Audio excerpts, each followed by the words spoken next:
పుట్టిల్లు. నా పేరు బలగ వెంకటరమణ.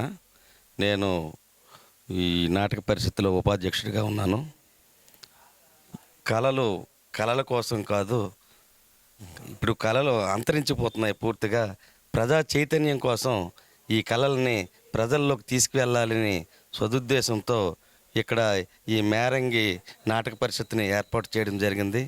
దీనికి వాష్ మేషారు అధ్యక్షత వహించి ఎలాగైనా ఈ నాటక పరిషత్తుని ముందుకు తీసుకెళ్దామని వాళ్ళిద్దరు అన్నదమ్ములు విజయ్ కుమార్, అజయ్ కుమార్ సహాయ సహకారంతో మిగతా మమ్మల్ని అందరినీ కూడా ఈ నాటక పరిషత్తులో కార్యవర్గ సభ్యులుగా ఏర్పాటు చేయడం జరిగింది. ప్రజల్లో చైతన్యం తీసుకురావాలి. ఈ ఏరియా, ఈ మేరంగి అంటే చిన్న మేరంగి కావచ్చు, పెద్ద మేరంగి కావచ్చు, ఇది విప్లవాలకి పుట్టినిల్లు. ఇక్కడ చాలామంది విప్లవకారులు ఈ రెండు విలేజ్ల్లోకి రావడం కూడా జరిగింది. వెంపటాపు సత్యం గారు అవ్వచ్చు, ఆదిపట్ల కైలాసం గారు అవ్వచ్చు. ఈ పెదమేరంకి ఇప్పుడు వాస్ మేసారు, విజయ్ మేస్తారు, అజయ్ మేస్తారు వాళ్ళ నాన్నగారు రౌతు అప్పలనాయుడు గారు, ఆయన కూడా విప్లవకారులే. ఆ స్ఫూర్తితో వీళ్ళు మమ్మల్ని అందరినీ కూడా ఈ నాటక పరిషత్తులో సభ్యులుగా చేర్చి ఈ నాటక పరిషత్తుని ముందుకు తీసుకువెళ్ళడం జరుగుతుంది. ఇది వెనకబడినటువంటి ప్రాంతం.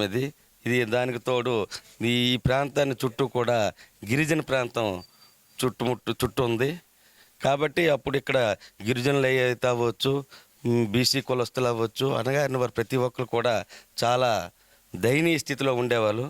అటువంటి పరిస్థితుల్లో ఇక్కడనమాట ప్రజల్ని చైతన్యపరచడానికి ప్రజా చైతన్య యాత్రలు అనేసి అలాగే ప్రజల్ని చైతన్యపరిచారు.